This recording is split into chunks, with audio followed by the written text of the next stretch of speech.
From Los Angeles and New York, this is Democracy Now!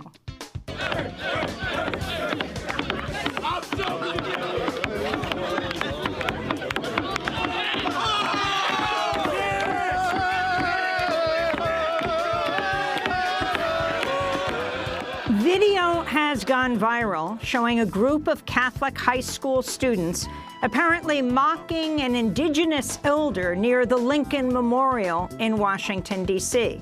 The students, many of whom were wearing Make America Great Again hats, had just attended the March for Life. Omaha elder Nathan Phillips was attending the Indigenous Peoples March. The incident has sparked a national debate. We'll speak to Elder Nathan Phillips about what happened, as well as Chase Iron Eyes, who helped organize the Indigenous Peoples March, as well as Native American writer David Troyer, author of the new book, The Heartbeat of Wounded Knee, Native America from 1890 to Today. All that and more coming up.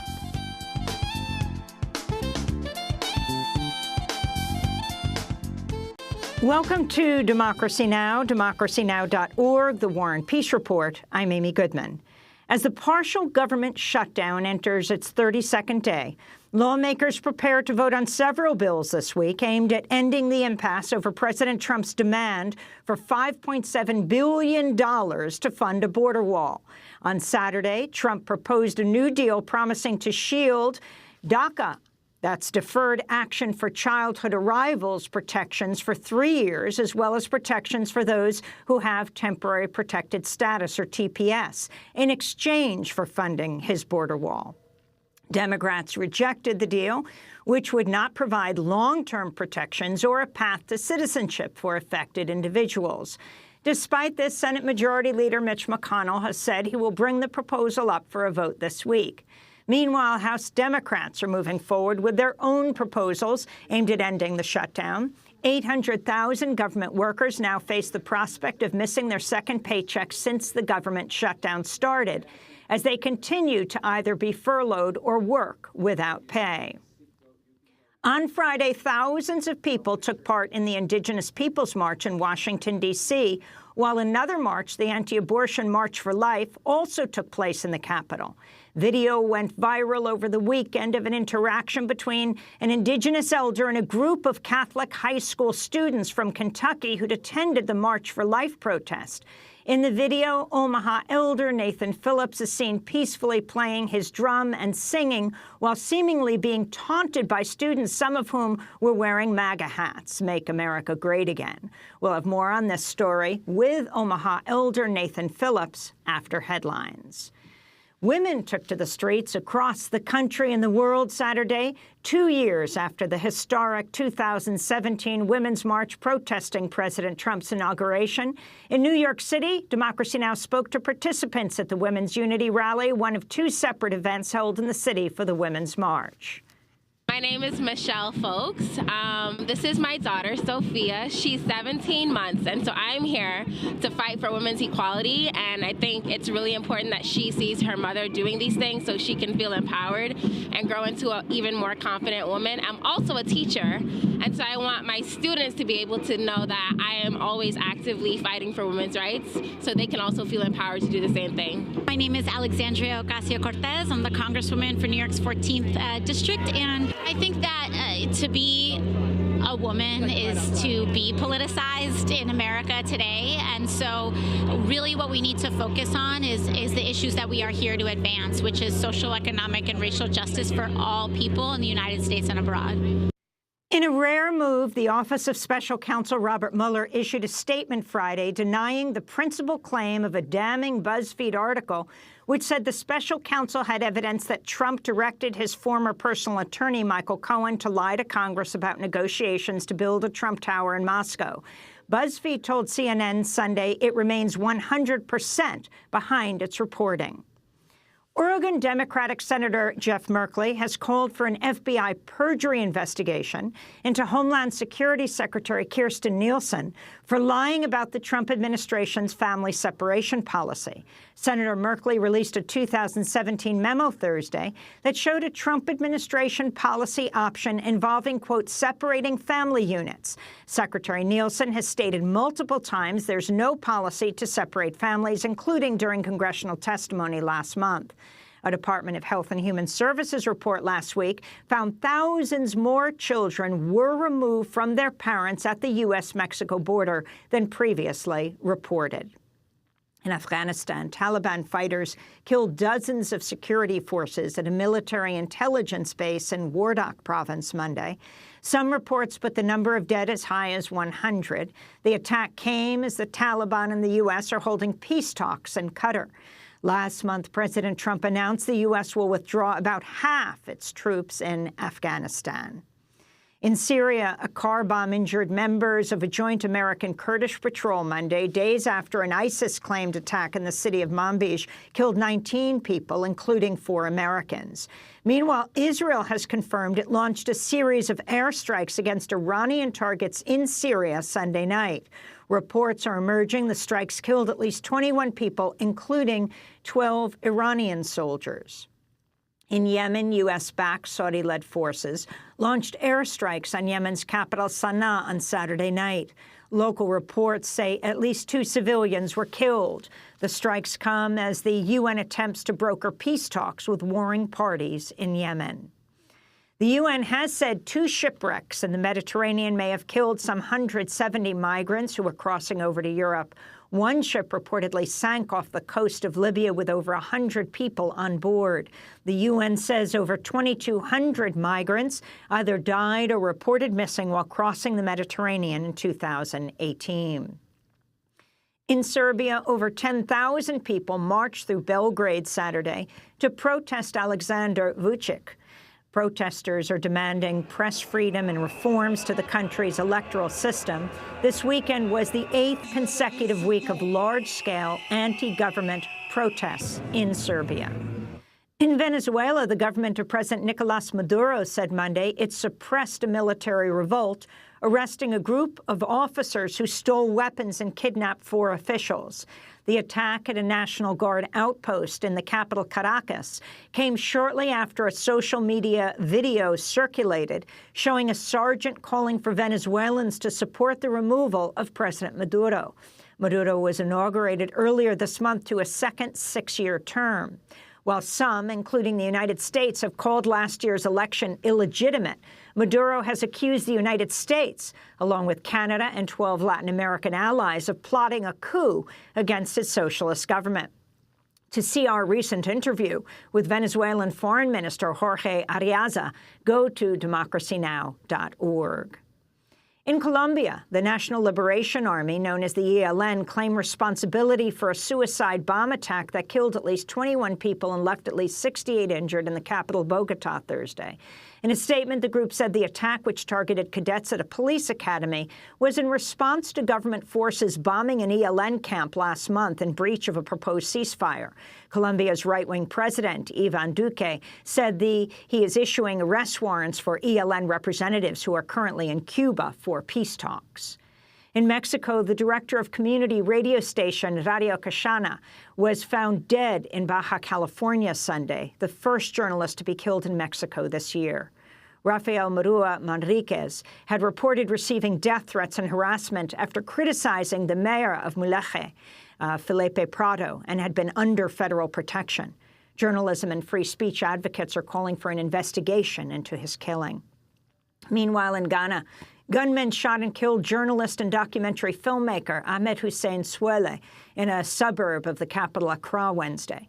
The undercover reporter who helped expose corruption in soccer was recently targeted by a Ghanaian lawmaker and member of the ruling New Patriotic Party who revealed the journalist's identity on television and told viewers to attack him.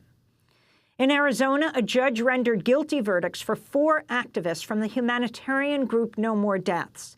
The volunteers were accused of crimes related to their efforts to leave water and food in the harsh Sonoran Desert to help refugees and migrants survive the deadly journey across the U.S. border. They now face up to 6 months in prison. In a statement, No More Deaths volunteer Catherine Gaffney said, "This verdict challenges not only No More Deaths volunteers, but people of conscience throughout the country. If giving water to someone dying of thirst is illegal, what humanity is left in the law of this country?" Unquote. 5 more volunteers with the group are still scheduled to face trial. To see our recent interview about this case, go to DemocracyNow.org. In New York City, social leaders gathered at the Riverside Church in Harlem Monday to honor Martin Luther King, Jr. The church is where King delivered his seminal Beyond Vietnam speech April 4, 1967. Democracy Now! Spoke to journalist Jamel Hill. My fear today is that white supremacy has become mainstream. The fact that you have a lawmaker, a congressman who openly asks what's wrong with white supremacy or where did that term come from. I think that speaks to everything that we're seeing in this climate right now. Somehow it's become more distasteful to be known as a white supremacist than the actual practice of white supremacy, where it's more offensive to be labeled a racist as opposed to the actual practice of racism. Meanwhile, Vice President Mike Pence came under fire after he compared Dr. King to President Trump over the weekend on CBS's Face the Nation, saying, quote, "You think of how he changed America. He inspired us to change through the legislative process to become a more perfect union. That's exactly what President Trump is calling on the Congress to do," Pence said.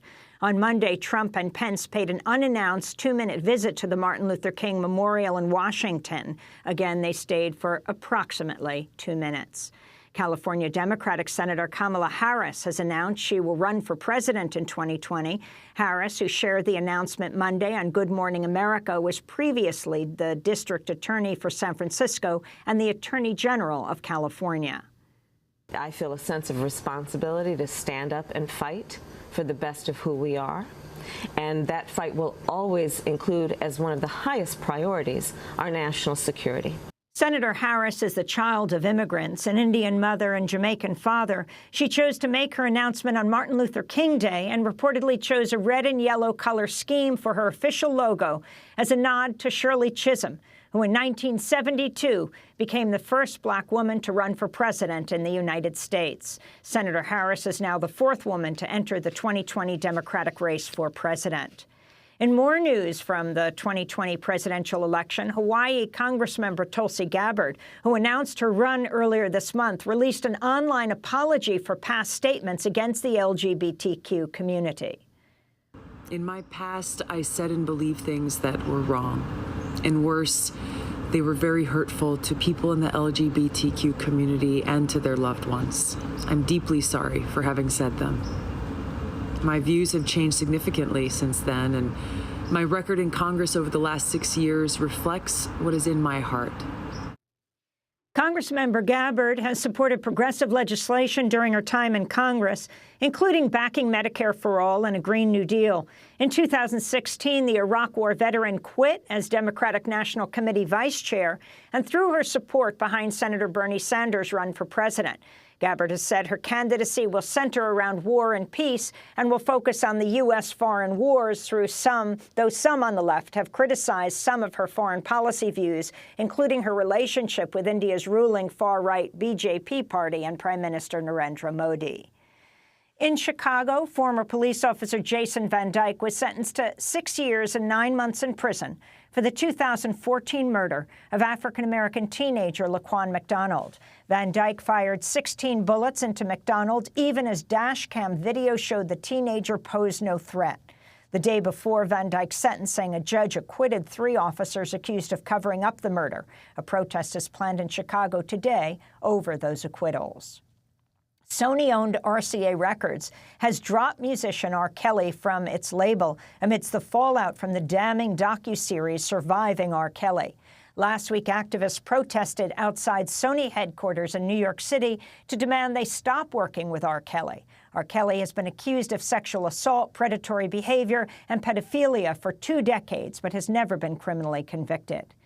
And a new Oxfam report finds billionaires' wealth increased by 12% in the past year, with the 26 richest people owning the same amount of money as the world's poorest 50%. Economic inequality hits women and girls the hardest, according to the report, which is being released ahead of the World Economic Forum in Davos, Switzerland. This is Winnie Byanyima, Executive Director of Oxfam.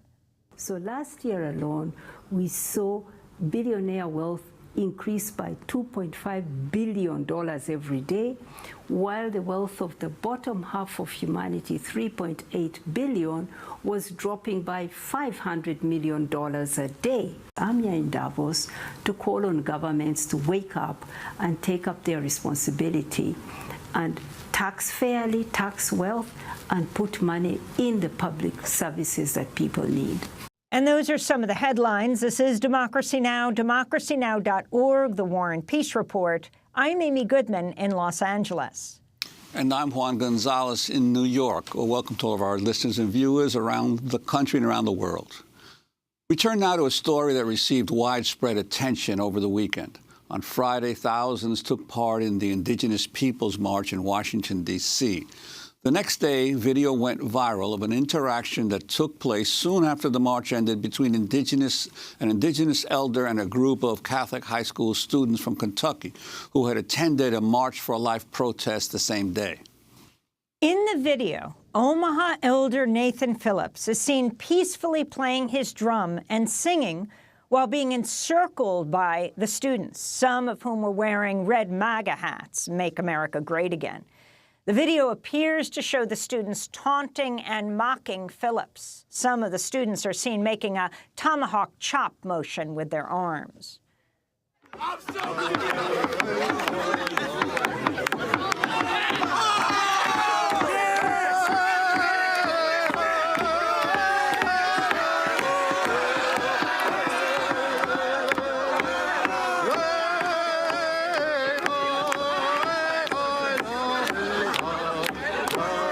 One student wearing a red MAGA hat is seen standing directly in front of Phillips while grinning and smirking. The video sparked widespread outrage. After the video went viral Saturday, the Catholic Conference of Kentucky condemned the students' actions, saying, quote, "This behavior is opposed to the church's teachings on the dignity and respect of the human person." Newly elected Native American Congresswoman Debbie Hallett tweeted, quote, the students' display of blatant hate, disrespect, and intolerance is a signal of how common decency has decayed under this administration. Heartbreaking. But the story didn't end after the first video went viral on Saturday. As the weekend progressed, more videos were posted online showing a fuller picture of what happened. It was Nathan Phillips who first approached the students in an attempt to defuse a tense situation between the students and a small group of Black Hebrew Israelites who were screaming offensive statements at the group of students.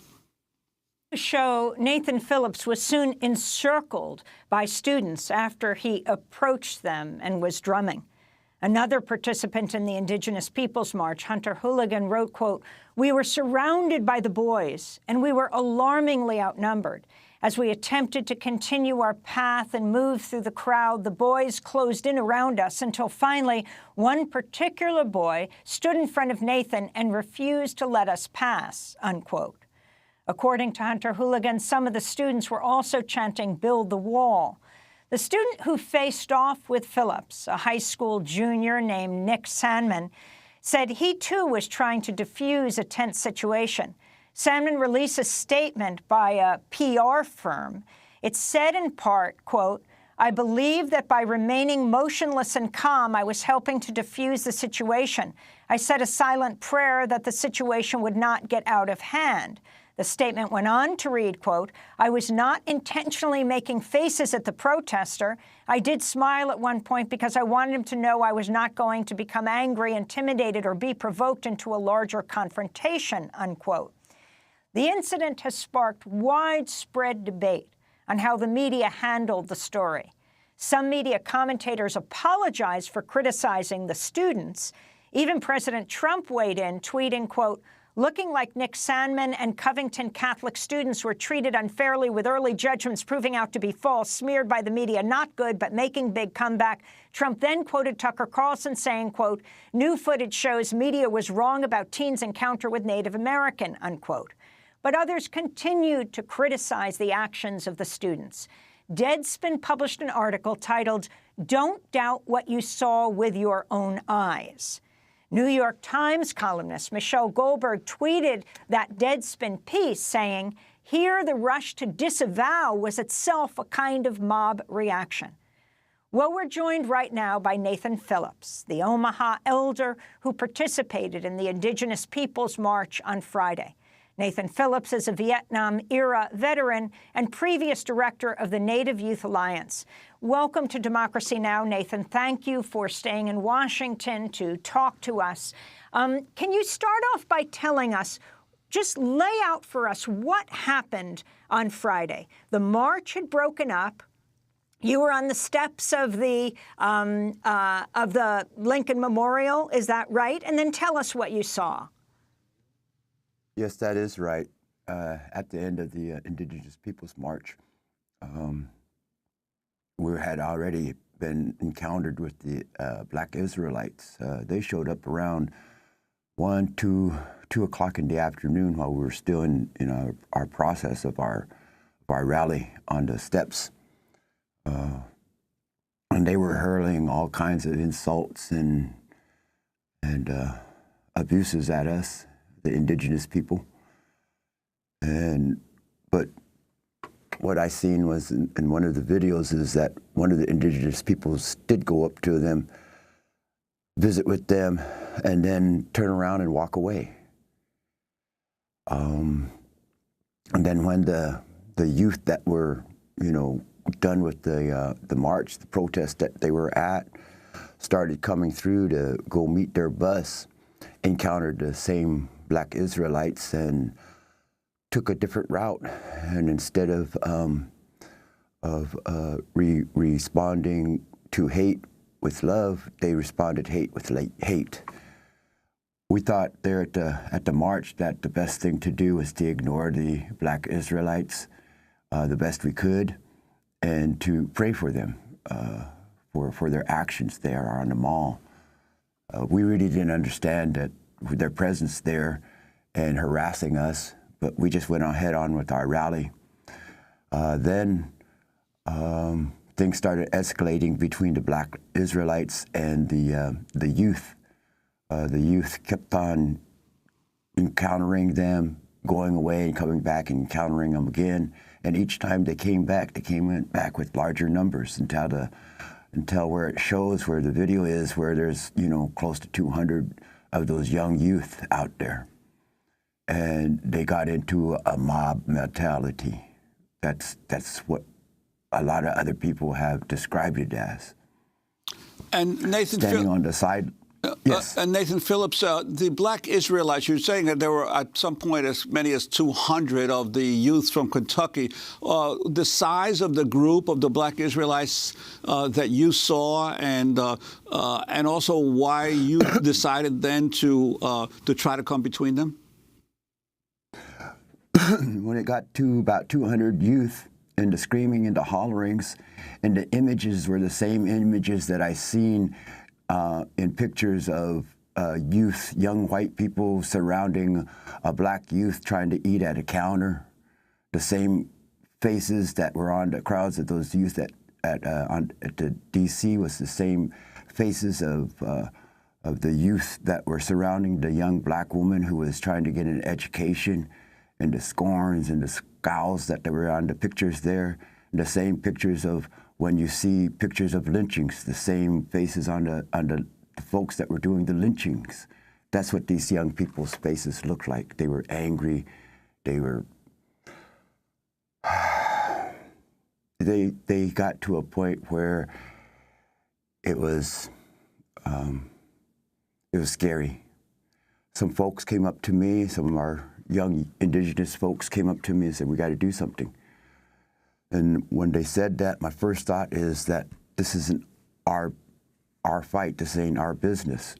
We're here with a permit to do our event. But as things started getting worse and worse, there was a group that I found out last night that the mocking chant that they were doing apparently was supposed to be a haka. When I seen them out there doing that, that didn't look like no haka, but that's beside the point. The point is that the young man who led that was Mr. Sadman. He asked his teacher, can I lead this? Can I drown out those people? And there's always only about 4 of those black Israelites. They never got any larger, they got no smaller, but they didn't never change their rhetoric, you know. But this is America, freedom of speech, freedom of assembly, and freedom of religion. And that's what those black Israelites were doing, just the same way as the West Barrow. Nathan, can you talk about what happened then as you came over and started drumming, you said, to diffuse the situation? And now you know this young man named Sandman standing in front of you and the group of students behind them.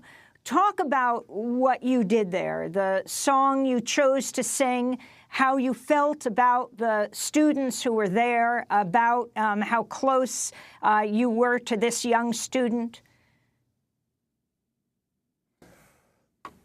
When I was asked to help defuse this moment, I picked up the drum. It's a drum of instrument of prayer, and so I took that drum and started hitting it and started singing a song known as the American Indian Movement song. It's a song of unity. It's a song of honor and respect and prayer, and that's why I chose that song, is to bring unity between what I've seen happening to the fabric of America, the racism, the bigotry. And as I sang, I was going to just stand at the side, but I was putting myself in prayer. And at that time, just before I started that song, my prayer was, God, help me. Witness what's going on here, God, protect us. And why did you say, God, help me? Were you afraid? I was absolutely afraid. There was a group of over 200 young, angry white men who were displaying mob mentality. And they were facing down just 4 black individuals. And it was coming to a point where just a snap of the finger could have caused them kids to descend on those 4 individuals. I didn't agree with the black Israelites and what they were saying, but what I do believe is that America is a land of freedoms.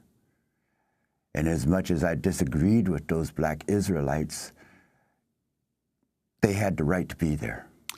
And Nathan Phillips, the young man who was staring you down, did he at any time say anything to you? Because it's obvious that the youths in the background are either making catcalls or yelling, and but he's standing there silently.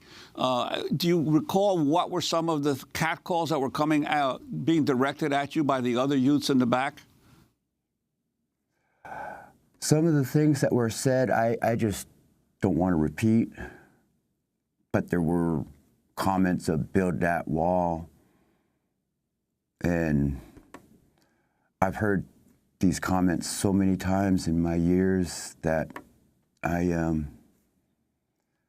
just gotten to a point where I ignore the words that come at me, you know, the derogatory words, excuse me. And so when we were there and we came face to face with Mr. Sandman, right before that, and when it shows me walking towards the group started spreading apart. And that was the moment when we thought we was going to try to be out of that situation, and I was going to take my people out of that situation. And I seen a higher ground behind them, the Lincoln Memorial. And as I was in the process and he's there, my mind is that I'm in prayer. You know, this is where where my thought is, that I'm not thinking of anything else other than staying in prayer and staying with the thought that I want God to come witness in what's happening into my America. You know, the racism that's happening. And Nathan, that's I wanted happening. I wanted to read the statement of Nick Sandman, the Covington Yes. High School student, whose PR firm wrote, the protester everyone has seen in the video began playing his drum as he waded into the crowd. He locked eyes with me and approached me, coming within inches of my face. He played his drum the entire time he was in my face. I never interacted with this protester. I did not speak to him. I did not make any hand gestures or other aggressive moves. I believe that by remaining motionless and calm, I was helping to diffuse the situation. Your response? Copycat? You know, because that's the first interview I ever gave, that's the statement I made. That I didn't go out there when I was asked to do something, and I didn't know what it was, and I turned to God to help me, and the Creator put me there, and it was to stand between white and black racism. And that's where I was at. And that's when I realized where I was at, the dangerous situation I was in. And that was when they surrounded us. And I couldn't go left, I couldn't go right, we couldn't go back without running into this mob. And I was motionless for a moment. I was motionless for a moment, and then that's when I took my first step, and that crowd backed up. And then when I took my second step, that crowd even broke ranks, and by the time I started walking that way, there was a little gap that we could exit in, and that's the way we was going. And then when I started walking up there, I wasn't focusing on anybody except taking the youth out of there, the indigenous youth that was with me, out of that situation. And Nathan Phillips. And that's when Mr. Sandman stood in front of me and blocked my path. Nathan, you mentioned that the youth kept chanting, build the wall. Now, this is astounding, given the fact that there was a confrontation that initially began between African-American, a small group of African-Americans and white youths, and then morphed into them confronting you, a Native American, and yet they're chanting, build the wall, as if the build the wall has become basically a catch-all white supremacist term that can be applied to anybody who some folks may feel is a threat to them? I sure appreciate that that definition of build that wall statement, because that's exactly what I felt when I went in front of that mob and what appeared to be their prey. All that hate and anger transferred to me. It just came to me. And that's what I say, is when I realized the situation we had gotten into, and to build that wall, it was just surprised me. You know, because they were, you know, after those 4 black Israelites, and then when it seems that I was going to not stand by and let this happen, they turned all that anger onto me. Nathan, I wanted to ask you about the song you were singing. I was reading a tweet of Nick Estes, who said, Nate Phillips is singing the American Indian Movement song known as the Raymond Yellow Thunder Song, which honored the life of an Oglala elder brutally murdered by white settlers in Gordon, Nebraska in 1972. It's about resistance and remembrance. Can you tell us why you chose this song? What I've been saying in the past is that when I put myself in front of that crowd and I sang that song, it was with that thought that somebody could have stood in front of that crowd that murdered Raymond Yellow Thunder. If somebody could have been there and said, this is wrong. If somebody could have been in front of Lieutenant Kelly at some time in his life and say, you're going down the wrong path. if somebody could have stood in front of the 7th Cavalry before Wounded Knee and said, "This is wrong." Can you sing a little bit? In front of them. Can you sing a little bit of it here? There's no words to this song. It just comes from the heart. And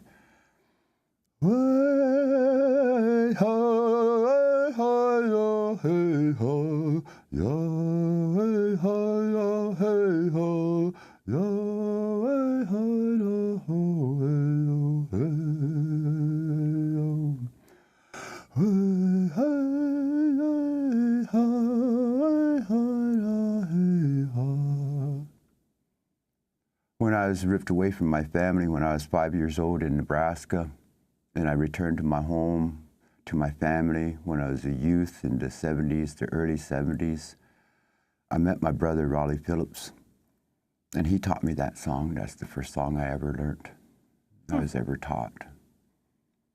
Were you afraid what would sang that happen when song. you finished the song?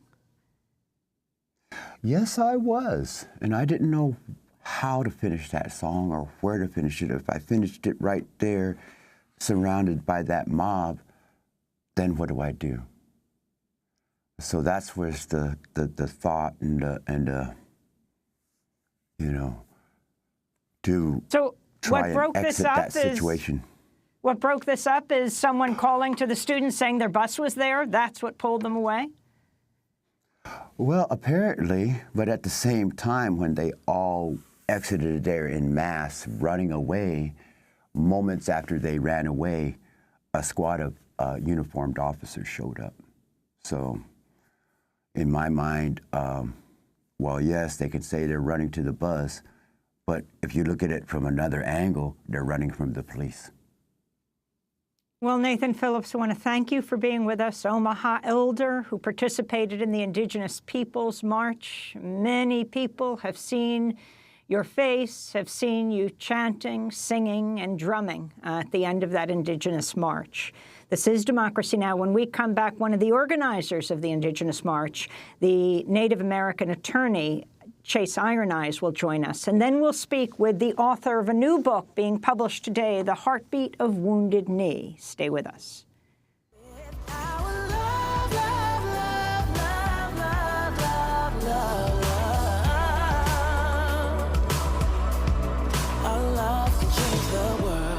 What if Maya didn't speak out? What if Langston Hughes didn't write it down? What if Josephine Baker didn't dance it out? No. Tell me, where would we be now? What if Sojourner never told the truth? Or Ida B. Wells never printed the news? Harriet never went underground. Where would we be now? We are the ones we've been waiting for. We can change the world. We can change the world with our love.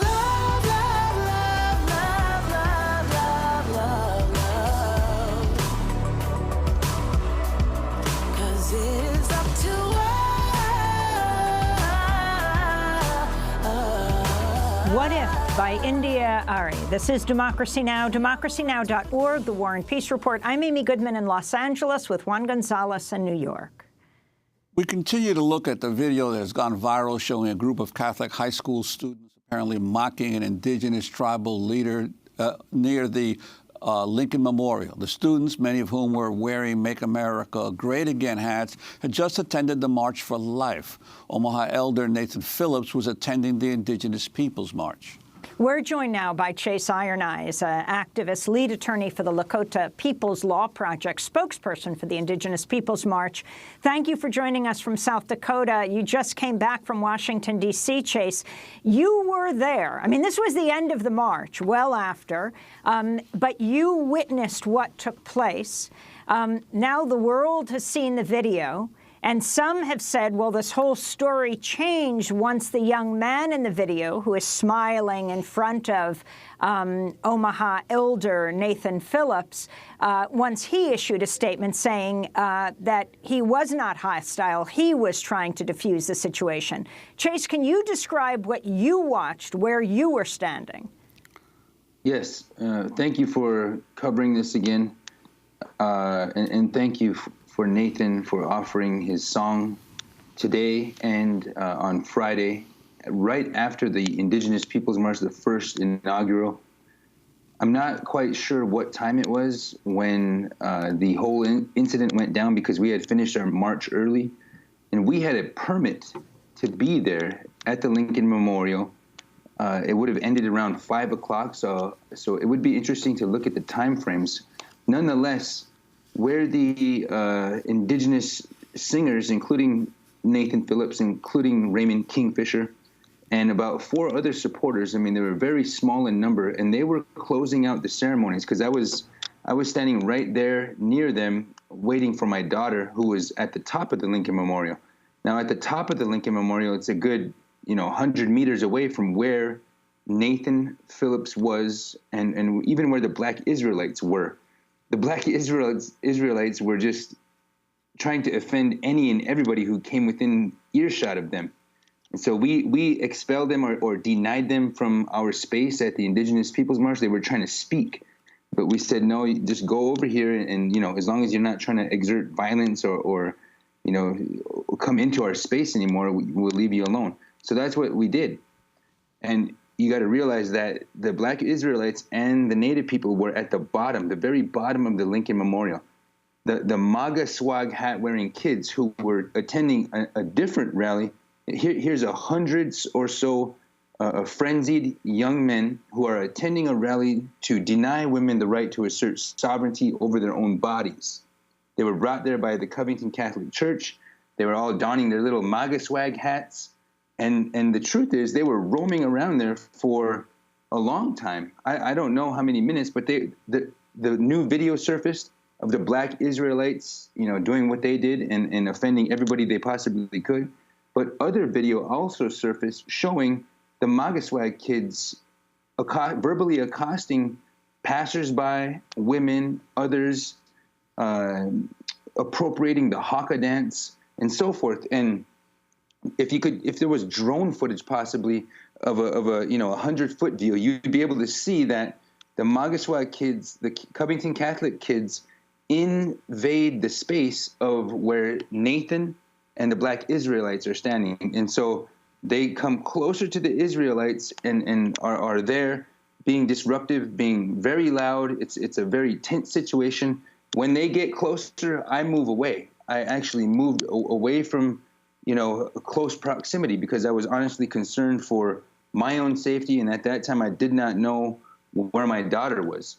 But now you have PR firms, you have people trying to spin this each and every way, even in mainstream media. And people are looking past the fact that there was a racially charged environment. You have young kids who are representing the President of the United States, Donald Trump's campaign slogan, "Make America Great Again." We're in a country where Native Americans, or the original civilizers, tribal nations, however you want to term that, we have to occupy a certain space in the American imagination, the Western imagination. We are, according to that mythology, that worldview, we are the savage, we are the primitive, we are uncivilized, we are antithetical to progress. And so if you combine that with the mascotry, with the caricaturization that exists with not only institutions including Hollywood and all the educational materials that are out there that tell us, Indians were half naked roaming the plains, they weren't civilized, this land was pristine, it was virgin, it was manifest destiny, it was our God-given right to come out here. Indians kind of showed up at Thanksgiving and blessed us with the first meal. This is the history that we learn. This is part of our identity, part of our mythology. Our cultural mythology as Americans contemplates the genocide of American Indians, the slavery of Black folks. And so we're in the nation's capital. You have a president who constantly uses Pocahontas as a racial slur and also a denigration against the epidemic of missing and murdered Indigenous women, because Pocahontas was a victim of child rape and kidnapping. And then you have the president making light and being flippantly dehumanizing and offensive about our genocide here in Lakota country. You know, my family literally survived Wounded Knee. And so when he says the things he does, he gives license to young, impressionable minds. And though, you know, through all this spin, our elder, Nathan Phillips, sought to offer his song, his prayer, his peace to prevent a violent situation. Chase, we don't have much time. We don't have much time, but I wanted to ask, you were there, you saw all the students there from the Kentucky Covington Catholic High School. Did you see adults? Were you concerned the situation was going to get out of hand? I was very concerned that it was going to get out of hand. It was like a tinderbox. There were so many youth jumping up and down, jeering. It was a mob frenzy. They were ridiculing. They were exhibiting nothing but contempt and scorn for one of our elders who was offering a peaceful and prayerful song. And I looked for adults. If they were there, they were wearing MAGA hats too and encouraging this delinquency that these young people, and I'll give him that. When I looked at them, I saw young children, impressionable young spirits and minds who need right now, at this time, rather than fight over all the spin and all the angles and facts and controverted everything, we need the adults in the room. That includes our elder Nathan Phillips. That includes the Archdiocese of the Covington Catholics. That could potentially include Pope Francis. Donald Trump is tweeting about it. We have a very special and tremendous opportunity to let the Spirit guide the political, racial, social discourse that we're engaged in here in the fight for the heart and soul of our country right now. Chase Iron Eyes, I want to ask you, you're talking about the importance of adults stepping up. There are now two Native American women in Congress who weighed in on what happened. Can you talk about the importance of their being in the new Congress? Yes, well, we don't have to convince them that tribal sovereignty is a good thing, that missing and murdered Indigenous women need to be tracked. They need their voice amplified. We don't have to educate them of how the patriarchy objectifies and oppresses females worldwide. We support them in ending the government shutdown. We support AOC, Alexandria Ocasio-Cortez, enforcing a Green New Deal. We feel that as tribal nations, our Green New Deal is a million years old. And we're glad to see more than 100 new women in the halls of Congress completely changing the energy and the dynamic. As you can see, you know, some of those forces are trying to, quote unquote, rein in AOC, Alexandria Ocasio-Cortez.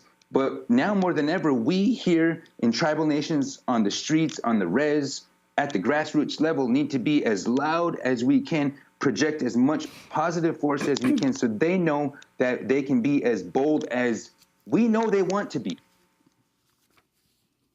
Chase Iron Eyes, we want to thank you so much for being with us. Activist, lead attorney for the Lakota People's Law Project, spokesperson for the Indigenous Peoples March.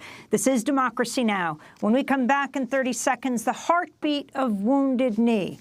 We will speak with the author, David Troyer. Stay with us. Always start with you, alive and well, and not me. I'd gladly give up every poem I've ever spoken, have my mouth call back each and every one of them from your ears back into my pen's failed attempts at trying to put back the splintered pieces of our hearts, our hearts, our hearts staring at a blank page, wishing we could begin again.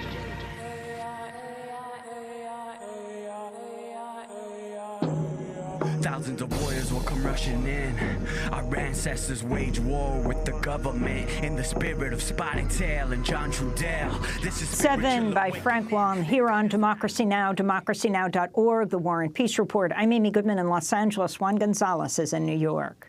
Well, we end today's show with The Heartbeat of Wounded Knee, a stunning new book by David Troyer that looks at Native America from 1890 to the present day.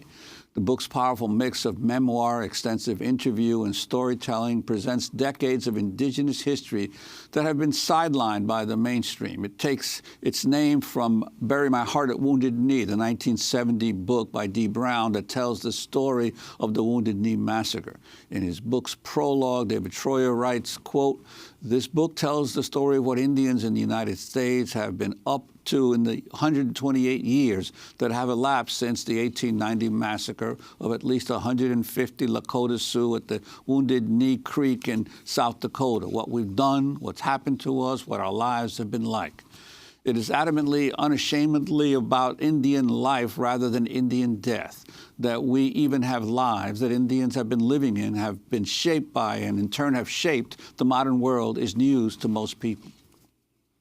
David Troyer is Ojibwe from the Leech Lake Reservation in northern Minnesota. He teaches literature and creative writing at the University of Southern California. His new book, out today, The Heartbeat of Wounded Knee, Native America from 1890 to the present. He joins us here in Los Angeles. David, welcome to Democracy Now! Before we go into your book, although I think this very much fits in with what you write about, can you respond to what took place this weekend? And if you feel with the statement of the student Nick Sandman saying he meant no harm, was trying to defuse the situation, that this changes the image of what we saw on video of the Omaha elder, Nathan Phillips, as he drummed, surrounded by these young high school students from Kentucky.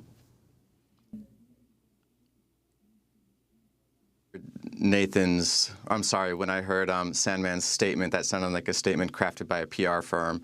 Didn't sound like the statement of a high school junior. And after the initial outrage, of course, we hear cries from the other side about the need for context. And there is a need for context. Covington, that school, has been accused of dressing up in blackface during basketball games. And they were, let's not forget the context that brought them to D.C. in the first place. You had a bunch of high school boys coming to D.C. to tell grown women what they should or shouldn't do with their bodies, and while wearing MAGA hats. So yeah, we need more context, and I'm glad we're getting it now. And David Troyer, why do you think this incident has touched such a nerve across the country? Well, a couple of reasons, right? That nerve has been jangling for centuries. It's only now that maybe, parts of the country are hearing it. And of course, that nerve has been further inflamed by the ways in which social media is designed to amplify pain. And that's certainly happening. But hopefully we can, use it to think more carefully and more deeply about what our country is and what we want it to be like. Talk about the title of your book and what you are trying to convey as an Indigenous writer, a Native American writer. Your book, The Heartbeat of Wounded Knee, why you even titled it that? Well, it's something that I've experienced growing up at Leech Lake and going to grade school, middle school, and high school in a border town in Bemidji, Minnesota, and something that I think a lot of Native people have experienced is a really profound and punishing way in which people think of us as being dead. When my brother went to university, someone asked him, well, what are you? Where are you from? And he said, well, I'm Native. I'm Ojibwe from Leech Lake Reservation. And the woman he was talking to said, well, you're Indian? He said, yeah. She said, well, you can't be. And he said, why not? And she said, because we killed all of you. She couldn't even accept the fact that he was standing there living and breathing and excelling and achieving, no less. In her mind, in her imagination, real Indians are dead Indians. And so I wanted to write a book that I could use to show people that not only are we still alive, we're not merely surviving. And David Troyer, yeah. you also seek through the book to demolish many of the myths that still prevail about Native Americans. What are some of those myths that you especially try to hone in on? Well, that was one of them. One of them is that after 1890, in the popular imagination, and we share this, we share this imagination. Native people, I think, we've been trained and we've learned to see ourselves this way too. But we, in the popular imagination, 1890 was the end point. D. Brown says in his book, I end my story in 1890 at the massacre at Wounded Knee, where the culture and civilization of the American Indian was finally destroyed. I remember reading that in college and thinking, I'm not destroyed. My culture isn't destroyed. My community isn't destroyed. And that's one of the biggest myths, one of the biggest fantasies about us, is that after 1890, even though we might have been alive, all we've been doing is living some sort of painful afterlife. And what I wanted to show was, one, that we've been doing incredible things. Our strategies for survival have been complex and layered and intelligent. That's one thing. And the other thing is that not only have we been sort of shaped by America, but that America has been shaped by us.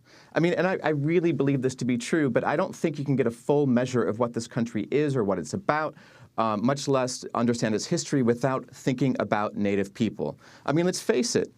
At the Boston Tea Party, it wasn't just that colonists threw tea in Boston Harbor. They dressed up as Native people in buckskins and Gastoa and face paint, and then they threw tea in the harbor. Since its first revolutionary act, America has understood itself as existing in relation to us, and it has learned from us as much as we've learned from it. That's the other thing I wanted to do in this book. Some of the myths that Native Americans are living in rural areas much more so than urban. You turn that around. Yeah, I mean, Native people live on reservations, we live in border towns, we live in suburbs, and we live in cities. We are as spread out across the country and as migratory as anyone else.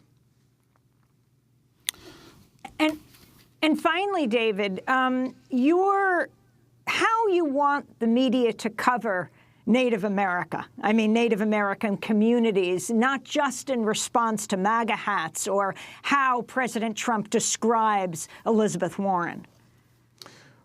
Well, there's this tendency to sort of only think about us or to only read stuff about us or listen to our music or to watch us on the news as a kind of liberal act, almost as a kind of community service.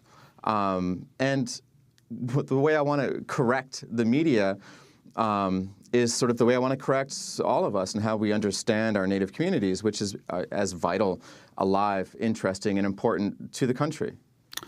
Well, one of the people that you focus in on in your book is Helen Bryan Johnson, whose refusal to pay $147 taxes on her reservation trailer home led to a landmark Supreme Court decision. Could you talk about her and her importance to the modern Native American life? Oh, yeah, that's exactly right. So in the 1970s, Helen Bryan was living on a trailer on the Leech Lake Reservation, my reservation. And someone rolled up in her yard and started taking pictures of her trailer, and she couldn't figure out why. And then they left, and then some months later, she got a tax bill from the county. And she thought to herself, why are they assessing a tax on my trailer? This is Indian land, and I'm a Native person, and this doesn't feel fair. This doesn't feel right. The tax bill was for $147, by the way. And Helen was a mother of, I think, 5 or 6 kids at the time. She worked for Head Start. She earned minimum wage. She could barely make ends meet. So for her, a $147 tax bill was a massive, a big problem. David, we for have her. 10 seconds. And she fought it in court, and it went all the way to the Supreme Court, and they ruled in her favor, and that opened the way for Indian gaming. But we're going to do part 2 of this conversation. This book is too important. The Heartbeat of Wounded Knee, Native America from 1890 to the Present by David Troyer. That does it for our program. This news, the Oscars have been announced for Best Documentary Free Solo, Hale County this evening, Minding the Gap of Fathers and Sons, and RBG. Congratulations for all. Those are the Oscar nominees. And we'll be doing a live stream this afternoon, 4 p.m. Eastern Time. I'll be interviewing Laverne Cox and Jacqueline Jacqueline Woodson, as well as Ava DuVernay interviewing Stacey Abrams. Also, David Oyelowo and Eva Longoria will be speaking in an afternoon of racial reconciliation. I'm Amy Goodman in Los Angeles, Juan Gonzalez in New York.